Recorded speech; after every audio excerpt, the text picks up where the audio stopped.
جان پیش خاکی بلند جای خوب اسکاران عکاسی سگان و نالشی بیماران های هی اول میرم اولی توش خاک باشن جگر سوختیم یک کاسه جرخاک باشد داده ای سرواده های خوندهیم از دفتری دیوانی سم بس ناله ها بشنیدهیم از سینه نالانی سنگی من مادر و غمهای او را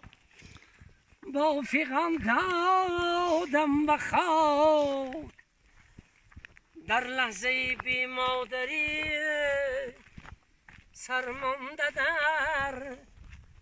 دامان سیاره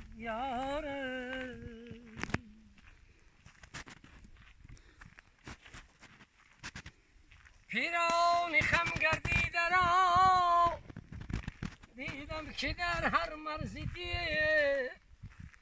یاد جوانی کرده بود یازیدن در یان سر سرواده های خنده‌ام از دفتری دیوان سر من اول جای لیلاق جایی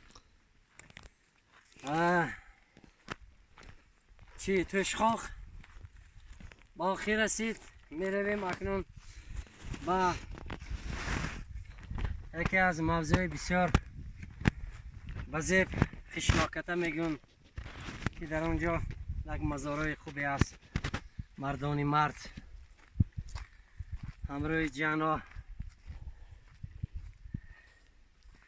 اینجا قریب یک 35 سال پیش شاید 30 سال باشد شاید 35 سال باشد پیش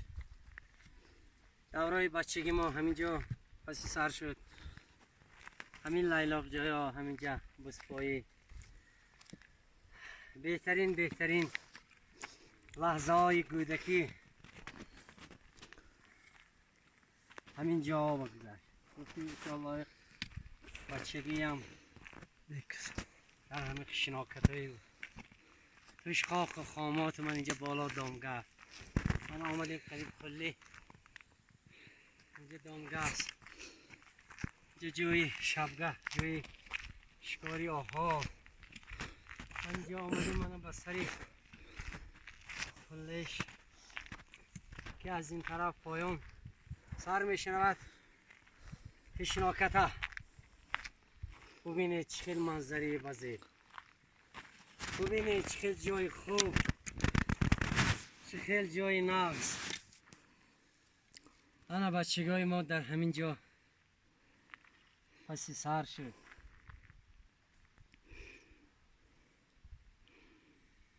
الهامی همه ما الهامی شخصی من شخصا از من از همین جاها از همین منظره ها منشأ گرفته است ببینید چه منظره های زیبا یاد باد آن روزگاران یاد باد سلامت باشید میگذاریم به خشناکته من از اینجا ایستاده من سری توشاک پایین خشناکته من از همون قلای برف پیش میبیاریم کلای چمچرغه یک دو هفته پیش یک هفته پیش من راستی خودی همونجا با رفته استراحت کردم همراه پسرچه همراه جنچه ها از همون برفا از تگی همون برفا رفته سیر و گشت کردیم ولی امروز تقدیر بود است به این طرفی ارتوج آمدیم من ببینید چه منظرهای زیبا های پس حلاوت میگیرن راست که مرغ الهام این هر یک ایجادکار با جوش میبیاد، با پرواز میبیاد. این همه انشاءالله همه این الهامات انشاءالله آهنگای نو، سرودهای نو بهر مخلصانم البته پیشنهاد میکنم. زنده باشید دوستان، سلامت باشید.